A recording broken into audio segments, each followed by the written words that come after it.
This is Jason J. Lewis, the voice of Superman on Justice League Action, and you're listening to the Krypton Report. Up in the sky, look! It's a bird! It's a plane! The Krypton Report.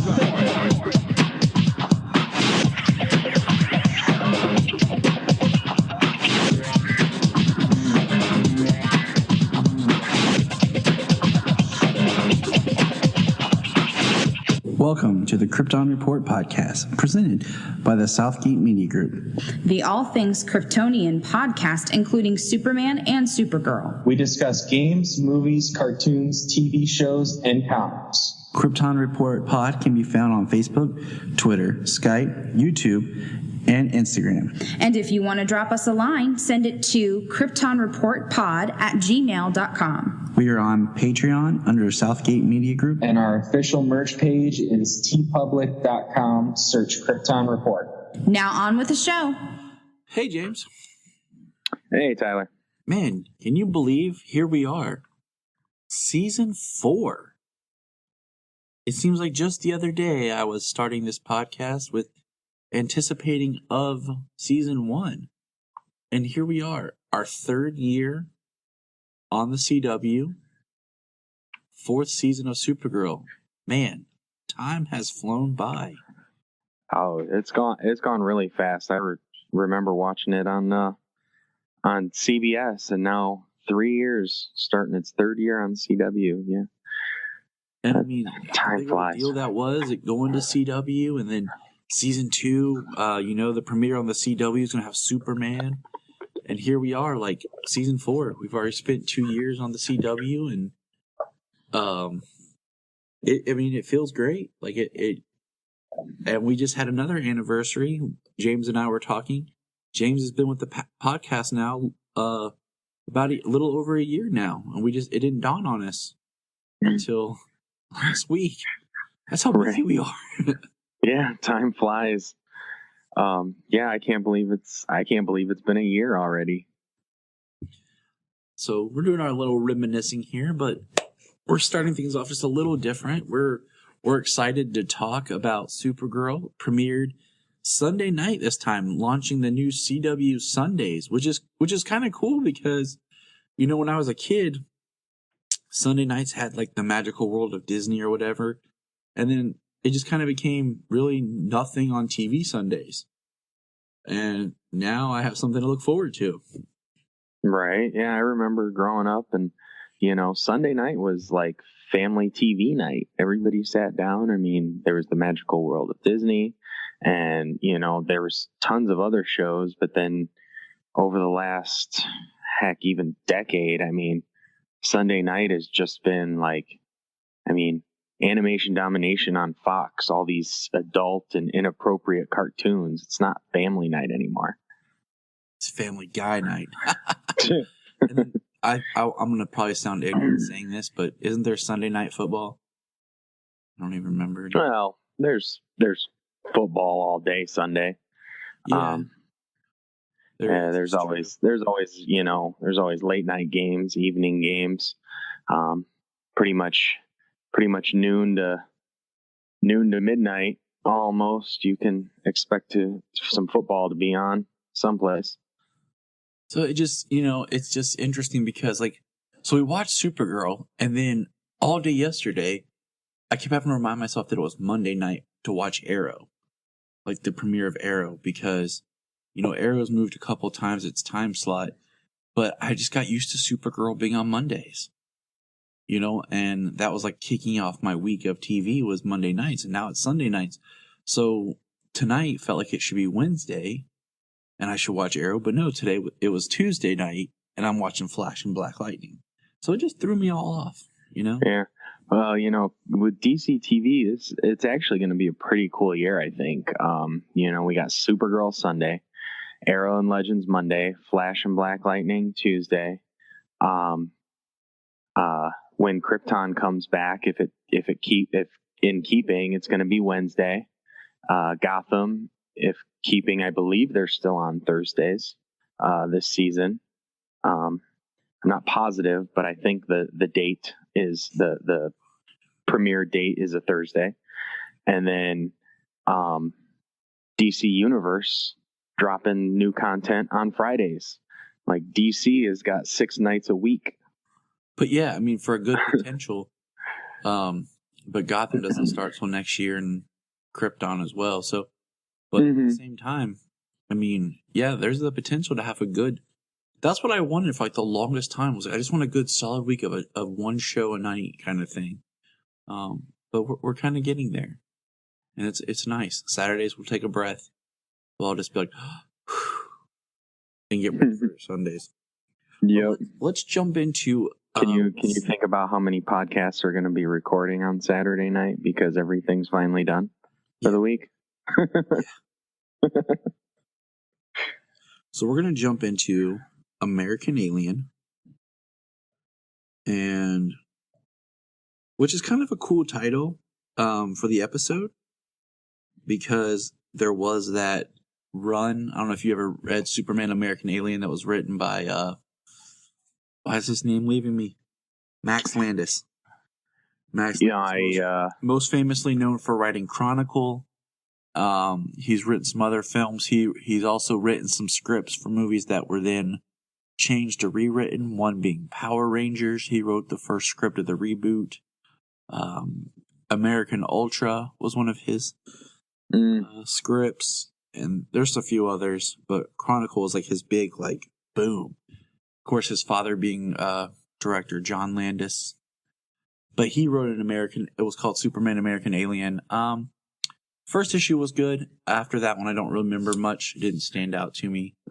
I remember anticipating that a while back when it was coming out. I don't even remember how many years ago I want to say that had come out, but I know I was anticipating that, but I don't think I ever got to read anything but the first issue.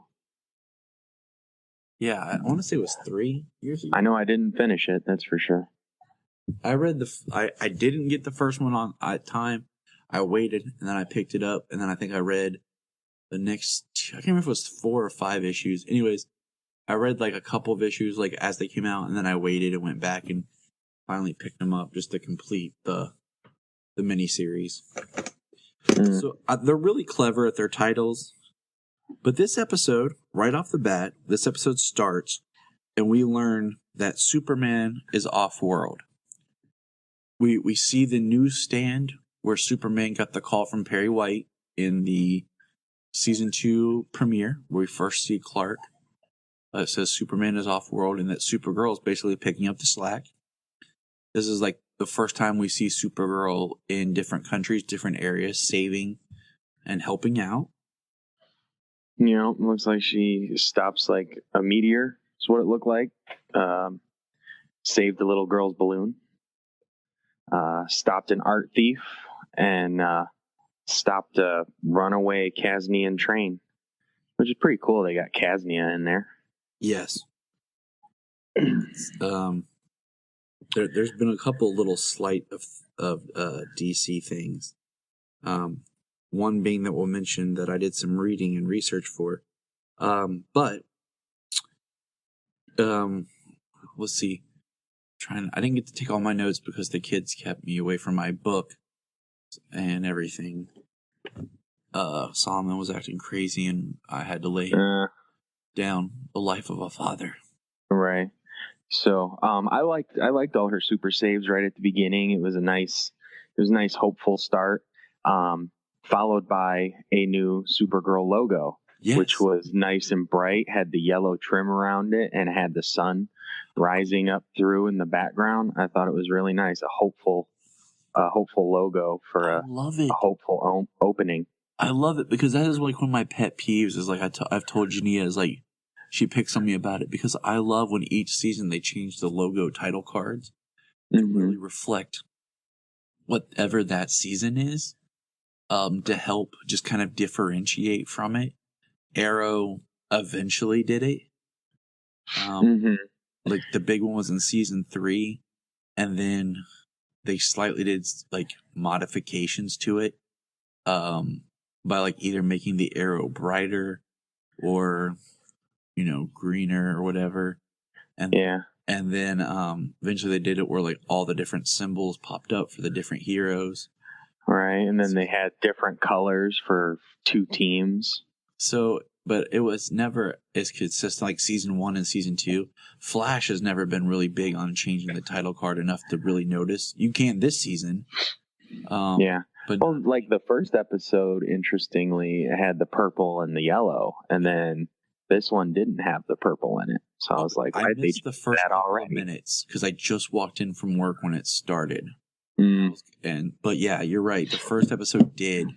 But no, with Supergirl, they've been really good about each season, like doing that little bit different. Just so, and Supernatural's always been my favorite of how they change the title card every season, and it really helps you keep. So, like if you're watching like on TNT, and you're not sure what season you're in, you just watch that title card, and you're like, boom, I know where I'm at.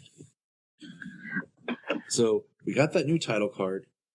Kara is at Catco. She's happy. She's, working as a reporter. Really kind of like, feels like she stepped up her game. And, James calls her out that there's going to be some interns and people coming. And it was interesting because she does some things and James, like, calls her basically Cat Grant. Because she's acting like Cat. Because she says TikTok. Chop, chop.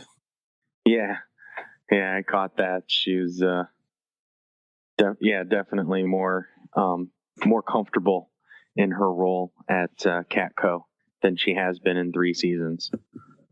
And it's cool. I like it. To catch up, John left the DEO after doing the mind meld with his father. And he's now like in a alien support group. Right. Which is kind of neat, Yeah. It's going to be this season's going to have a lot of interesting tones to it. Because it's really going to get political with some of the things you're going to deal with through the eyes and ideas of aliens. Yeah, well. One of the big things with this was we find out like we have this support group of aliens, but we have these two sides where Jean's on the street and experiencing things and learning how there's a climate of people who hate aliens. And we see like protesting, I don't want to jump too far ahead, but we see examples of, alien hate, so to speak. And Supergirl doesn't see that. And it's brought up again that, Supergirl looks and appears human compared to some of the other aliens that don't or can't. Right. That's going to be a big thing this season. Well, that's got to be an easy assimilation. Looking human, not having to hide. Besides lying.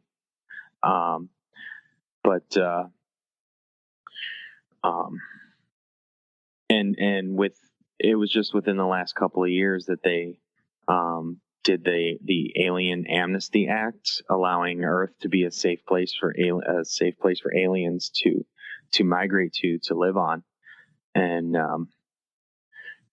so a lot of aliens are newer to Earth, and she's lived there for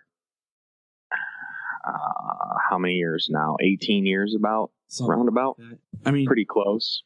And so we're going to kind of skip around, but with the Alien Amnesty Act, as we learned that there's a summit meeting at Camp David that the president's hosting. Mm-hmm. And I had a feeling, I told Junia, that something's going to happen with the president, and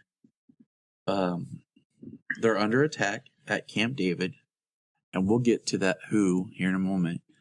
And it's revealed to the public that the president is an alien. Because we know that Bruce Boxenhauser, otherwise known as Tron, from Tron, is going to be the vice president. So if they're casting the vice president, that means that something would have happened to the president. So that's going to be a big deal with all this alien stuff, the fact that the world now knows that the president is an alien. Oh yeah. So do you want to talk about who attacked or? Yep. So okay. We have the best live action version of Mercy Graves ever. Yeah, she I mean in that attack she stands and fights toe to toe with Alex, who we know is no pushover whatsoever. So Mercy Graves has always kind of been compared to being like the character that's kind of Lex Luthor's Harley Quinn in a sense. You know, if you're familiar with that Batman the animated or Batman and Superman animated series, Mm-hmm. Mercy was like the chauffeur undercover with Lex Luthor in Superman series. Yeah, she was his chauffeur and his bodyguard. She was poorly cast and portrayed in BVS. Yeah. By Teo Okamoto, and Luthor just blew her up. I mean, yeah, that was sad that they kind of decided to do that with some DC characters. She's not the only one that just kind of was there and then whatever, just and we won't dive in done away with. yeah. But we actually got Otis too. I was gonna say Otis Graves, and I never thought that he was related to. I don't know if that's like they're amalgamizing the character of Otis.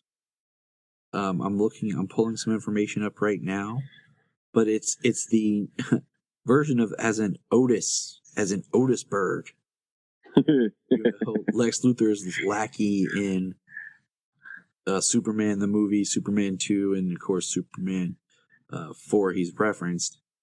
But I never thought of him as Otis Graves, but I guess that I guess it's possible. Could just be a retcon for the series.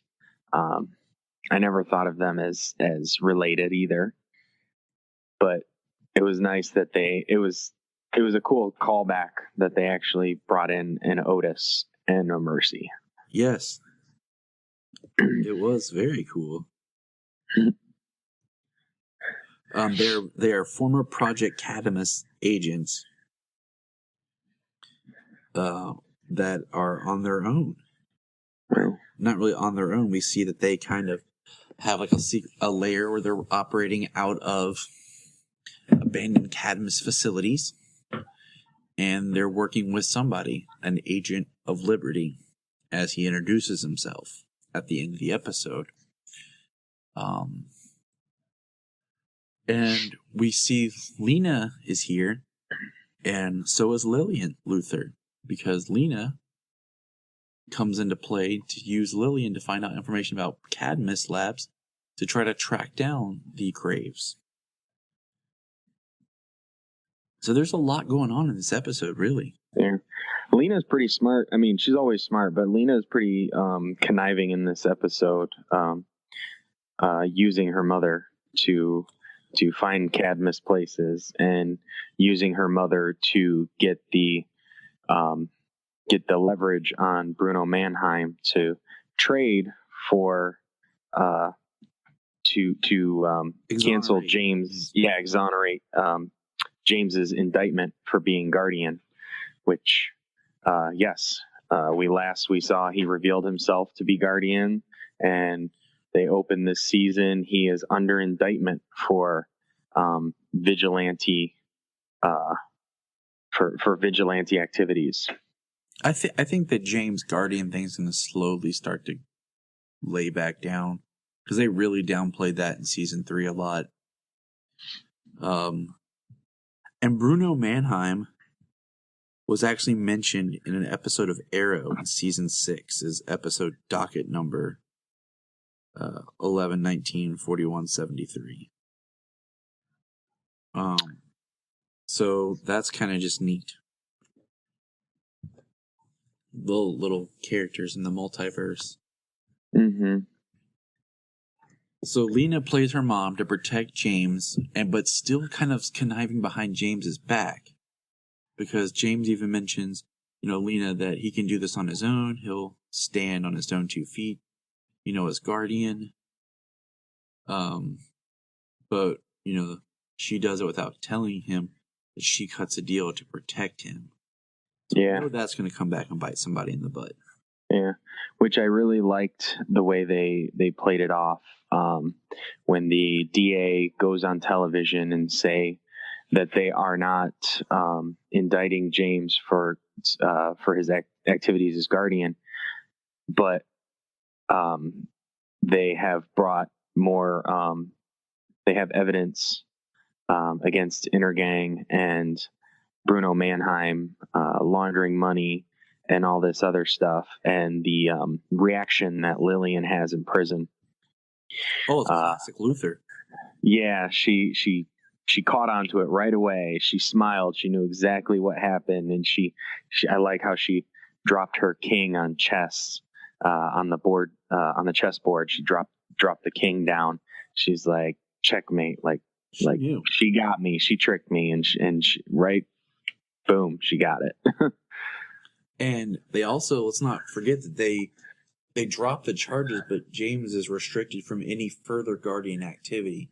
Any further Guardian activity, he will be prosecuted for. Yeah, which kind of opens the door this season for trouble. Him being framed as continuing Guardian at some point if he doesn't do it, and somebody picks up the thread and they go after him, but he's not the one who did it. Exactly. So a possible story thread down the line in the season. We have now Kara, as she's going around, like her and John, they meet at the first Graves attack, where their Graves are getting a EMP weapon, and there is a scientist, a physicist who excuse me, is an alien who has pointy, as they're called, Tolkien ears, and has like bone tusks out of his forearms. And it's interesting because the Graves attack, they cut his tusks off and use the bio scanning of his DNA to get into the vault. Well, Supergirl's there, and then the DEO, and then Jean's there because that alien was a member of his support group that he's part of.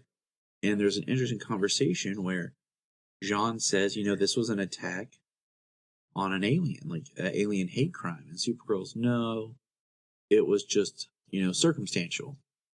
And John points out about cutting his tusks, and she comments, about, well, they use it for the biometric system. And it's interesting because if you were a just observer, we have more details, but you could kind of see it both ways. Mm-hmm. And then as the episode progresses and we find out these people are getting, messages we haven't even mentioned a character yet, but we'll get there. Dark web usage to communicate with the Graves and Agent Liberty about how buying and selling weapons to take out aliens, because people don't like having aliens live, among us. And I mean, I guess it's human nature in a way. I don't even want to say it's human nature, because people hate those that are different. Yes, it is human nature. I mean, but at the same time, we also have the nature to be compassionate, loving, and understanding. Oh yeah. It's not limited. That's for sure. You know what I'm saying? So, and I don't want to, nail it that human nature is like a hate, but there will always be people who hate and fear what they don't understand, or even just don't like it. They understand it, but they don't want it or like it, and are unreceptive to these beings, people, whatever. I mean, history's filled with man hating man. So, and then, So we have, and that's Supergirl's realization of what's going on. Yeah, she's pretty shocked when she's actually shocked at the hate and the fact that there are so many people. When she even talks to was it John that she talked to? Yeah. It was. She's like, it's just people. She's like, it's just people, like families. There's people. Yeah, people I save every day, just families. These people got kids and go to work, and so it genuinely shocked it, and she played it really well. It genuinely shocked her. I think the interesting point is when Kara talks with John and asks her to go and help her stop this, and he says, it's not my fight. I've been on the front lines and stuff. That scene felt awkward to me. He talked about mind melding with his father and what that meant before his father went and everything. I felt like something was missing for that scene. Like either more to it or after for Jean to all of a sudden just be like this peaceful voice. And he's the one that convinced her that these were hate crimes. There was a bombing outside the bar where the aliens are, and he convinced her that these are hate crimes towards aliens, but yet he's not going to help her stop these people attacking. I don't know. I didn't feel what he was trying to do. Yeah. And it's not the actor's fault or in the writing. I think we just needed some more, either more dialogue or something in the scene, or another scene that really built up to who and what Jean is now. Because we saw him even wearing his father's Martian robe in his apartment. Mm-hmm. And it's just kind of weird, like, you're talking about these hate crimes and people are physically attacking aliens, but yet you're not going to do anything.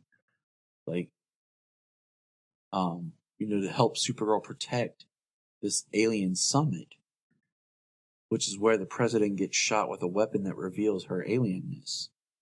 And there's a really good scene with the alien support group where there's an alien talking, and he got one of the digital imagers that makes him look human. He's talking about how great his life is now. He got a job and all this. And then produced by L Corp. Yep. And then another alien basically says, basically brings him down from his high because he's being untrue to who he is, and that they should be accepted for who and what they are, which I understand, and it's a very hard path to walk with this. It's a big deal. I mean, the idea of aliens on Earth, I think, is bigger concept than what this show has prepared itself to be. Right. Compared to like metahumans, all the other series have built up metahumans to where there can be hate against metahumans, like on Flash, because they've been building up metahumans for seasons. And aliens have been coming, but to show kind of the idea of the world embracing aliens and aliens in our lives, I think is a little big for Supergirl at this moment. It is season 4, and we did talk about how it's been alien after alien after alien for 3 seasons. It has been the big bad. It's just been all extraterrestrial threats. So it kind of does lend itself to at least the starting point here. We'll see how they develop it. It definitely lends itself to the fact that the aliens are here, and that there's going to be people that are fine with it, and people that are going to,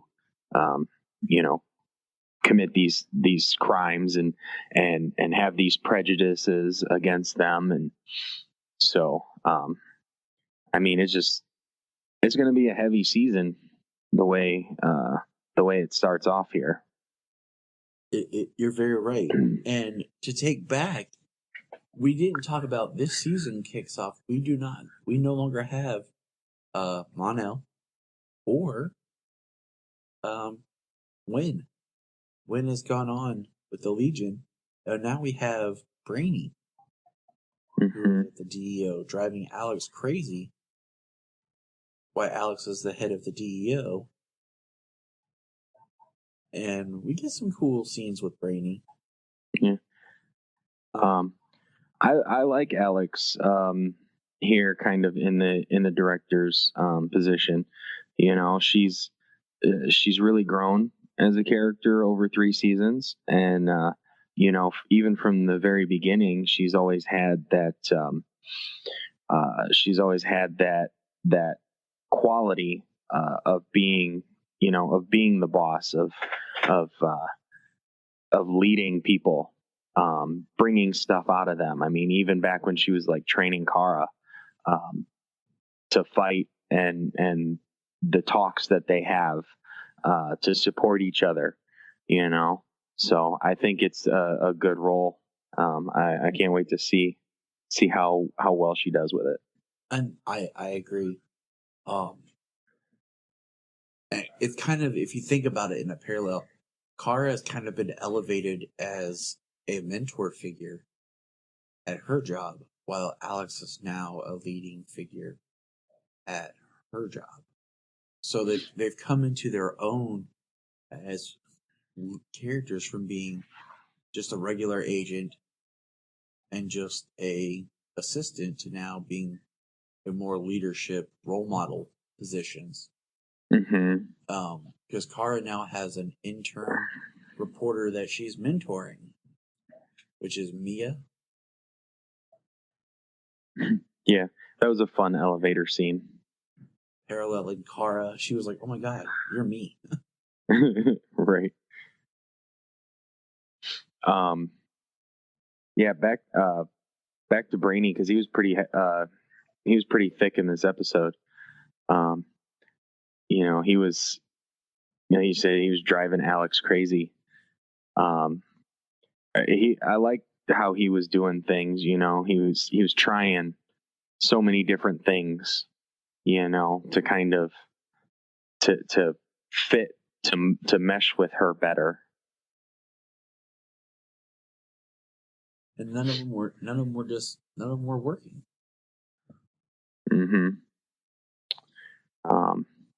You know, his all too literal understanding of what she says, but you know, he doesn't have any comprehensions of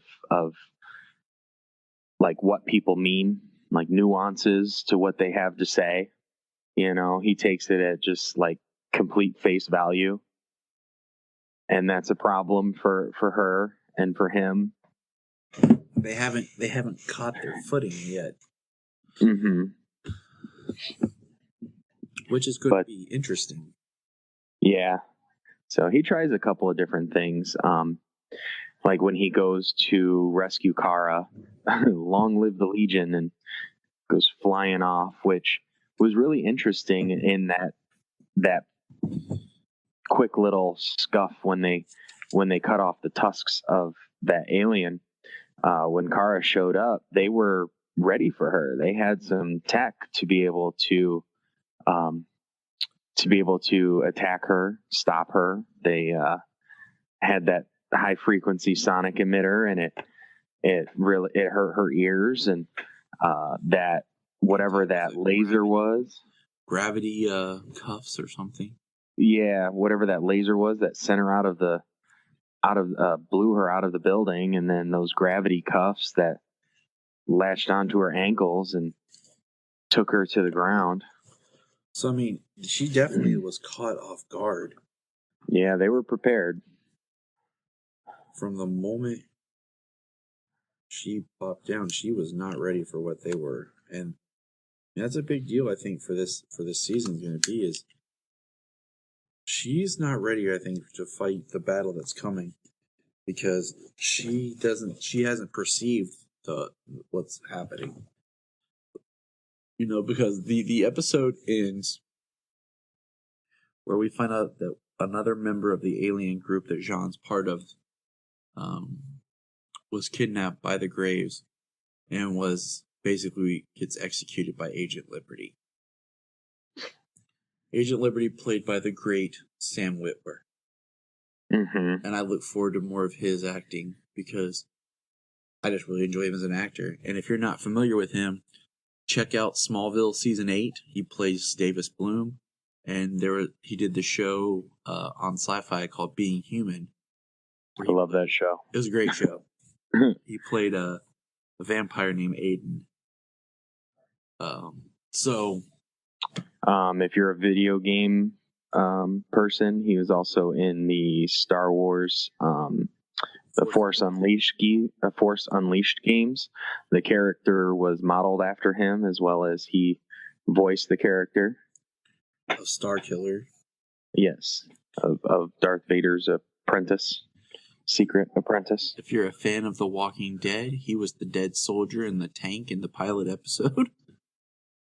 Oh yeah, he was, wasn't he? Yeah, because they were supposed to do more with him because he was a friend of Frank Darabont from the part he played in, as a military man in The Mist.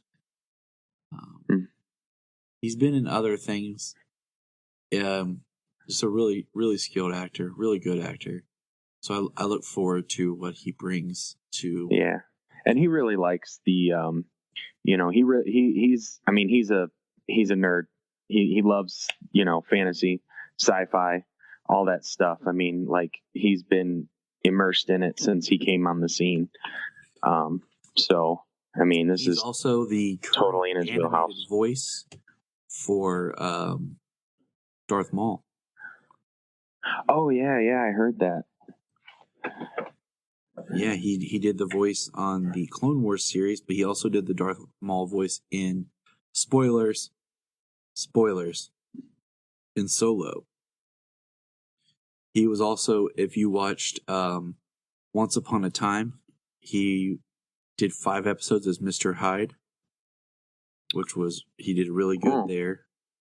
He voiced I haven't seen much of that show. He voiced Orm in Justice League Thrones of Atlantis. Yes, I like that one. Episode of Grimm, which I forgot about. That must have been in a later season. I've only seen first 2. Yeah, I gotta watch 5 and 6. He was in 3 episodes of Dexter. I remember those. And 1 episode of Bones. He was in 11. How did I forget this? I totally forgot. I feel bad for this. But he was in Battlestar Galactica. He had 11 episodes of Battlestar Galactica. 1 episode of Star Trek Enterprise. Angel. So, yeah. Dark Angel. The guy's been around, okay? The guy knows his stuff. Mm-hmm. Yeah, he's a very talented character actor. Surprised he's never been on Supernatural. That kind of bums me out. He hasn't been. Yeah, right. So that pretty much wraps up the episode. How do you feel about it? Good start for season 4? Yeah, I think it's a good premiere for season 4. Introduce Agent Liberty.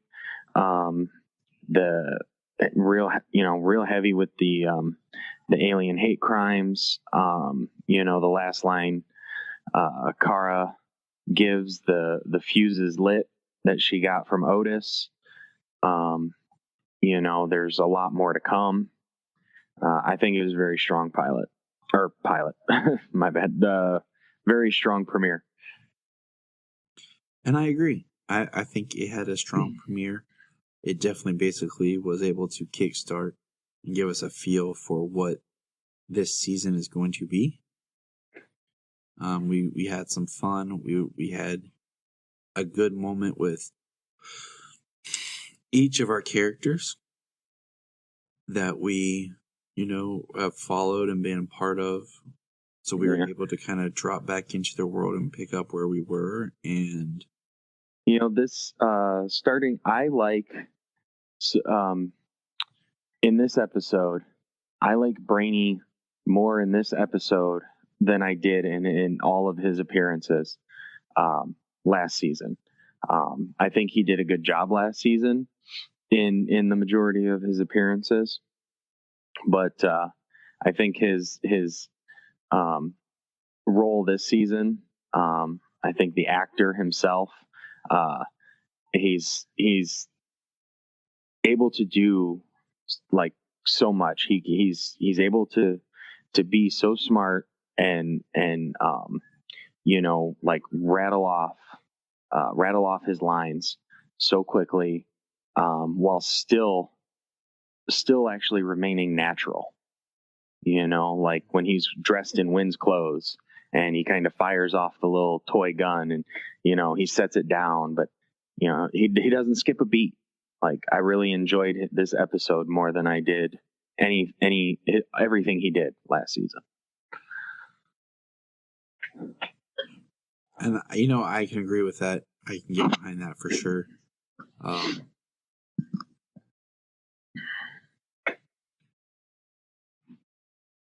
So yeah, I mean, what would you rate this episode?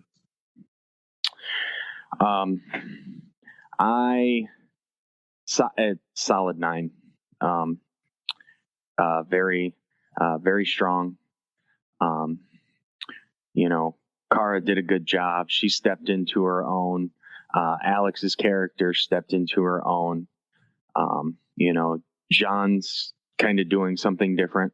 We'll see where he goes. I mean, he wasn't particularly interesting, but he recognizes things before Kara and everything has. Brainy, really good. A good story. Great introduction to the Graves. Lena did really well. It's always great to see Lena and Lillian interacting. Heavy episode with some levity here and there. It was a good episode, a solid 9. And I would have to say I agree, because one thing, like, I was watching it and I just was at first a little frustrated with just the way Supergirl just seemed very naive about everything, but I feel like that was the perfect way to start this, because that's going to build her into seeing what has become and people's like true nature towards aliens. And then the end of the episode's little tag is we see the Kara clone, the Russian Supergirl, under the ground punching. Oh yeah, we almost didn't even talk about that.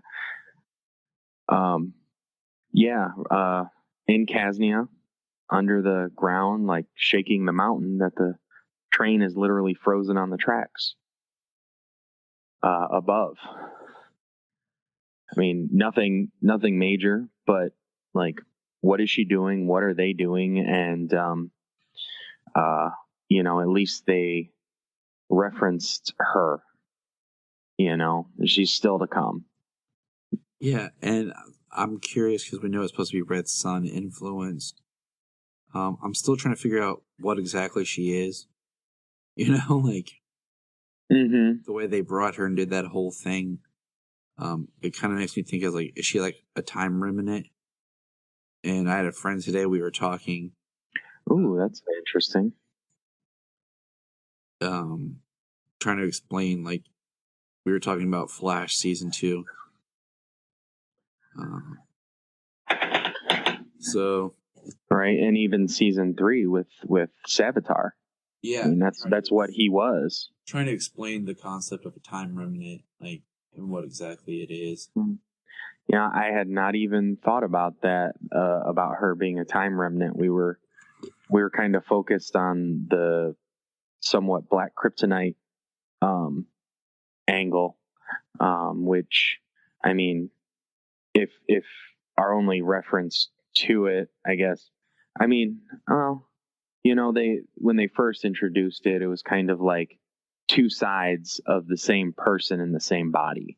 But then when they brought it back with Davis Bloom, in season 8, it did separate the monster from the person. So there was like 2 people. So I guess, I was kind of thinking like, well, how would that separate her into 2, with it kind of thinking more of the season 4, where it's kind of like, two minds, 2 beings almost in the same body, just like fighting over who's in control. But then I just remembered the separating Davis Bloom from Doomsday. So I'm like, I don't know. Yeah. And then it makes me wonder, will it pan out to be something like, Supergirl Red, Supergirl Blue, where they have, you know what I'm saying? Like the Supergirl that we have, maybe that's why she evokes this naivete, is because she's like, Supergirl. Technically she's Supergirl Blue, and like her evil or darker side or whatever is the one that's in Russia. There's been different ways to split, That's 2 interesting concepts right there that I hadn't even thought about since the finale. Time Remnant or like Red and Blue. And that's kind of what I feel like I need to revisit the finale just to kind of really kind of feel that out. But all right. Well, that, I mean, all of them kind of make sense, but I do kind of like that idea of the red and blue. The more we talk it out. It's plugged right into Superman lore for years. Superman has been that years and years and years ago. I don't even remember. It was the 60s, I believe, when it first happened. Yep. And then they had the electric in the 90s, and then they had it in Superman Reborn, and then what was the image of John Kent as recently in Adventures of Super Son. Yeah, we had it, and it's not like a good version, bad version. I mean, there's been depictions like that, like the Justice League Action episode where they get split. They kind of made it more like red was more of like the aggressive side, and blue's very trusting, good, passive side. Right. Things. So, I mean, it's been played with before like that. So we could see something along those lines play out in this season. And I'm kind of intrigued by that. The other thing is I kind of, if they're going to pull more of this alien hate and Cadmus, I'd kind of like to see maybe Cadmus's goal and like create their ultimate weapon, and we get like Superboy, kind of out of this or something. It would be kind of interesting to see, because I think that's a character that we should see somewhere on TV. Mm-hmm. There's been talks that maybe he'll appear on Titans, maybe not. So we'll wait and see. But what are your feedback, good fans, good listeners and friends? Let us know. Shoot us some social media, and we'll talk about it on air. But until then, remember, look up in the sky. Look up in the sky. Look up in the sky. You can find us on Instagram, Twitter, Facebook at Krypton Report. You can also email us at kryptonreportpod@gmail.com. If you get a chance to go over to iTunes, please leave us a review to help us get better. If you're an Amazon shopper, just remember you can go to southgatemediagroup.com. There's a portal, log into Amazon, and you'll shop into your account just regular, but it also helps keep all the podcasts on and helps keep Southgate running. Remember, look up in the sky.